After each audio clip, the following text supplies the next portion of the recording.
पाहत रहा फक्त धर्मवीर न्यूज, आपलं गाव आपली बातमी।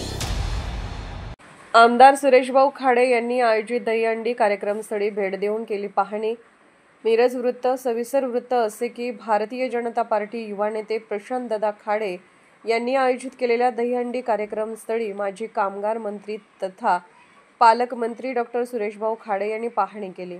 तब्बल 1,55,555 रुपयांची दहीहंडी सोहळ्यास पालकमंत्री चंद्रकांत दादा पाटील, आरोग्यमंत्री प्रकाश आंबेडकर यांच्यासह सर्व आमदार उपस्थित राहणार असून सिने अभिनेत्री देवमाणूस फेम सोनाली पाटील प्रमुख आकर्षण असणार आहे। तसेच धर्मवीर संभाजीराजे यांच्या जीवनपटावरील भव्य असा नृत्यावर आधारित नाट्य आविष्कार आयोजित केला जाणार आहे। तरी सर्वांनी मोठ्या संख्येने उपस्थित राहण्याचे आवाहन आमदार सुरेशभाऊ खाडे यांनी केले आहे। धर्मवीर न्यूज, विक्रांत लोंढे, मिरज।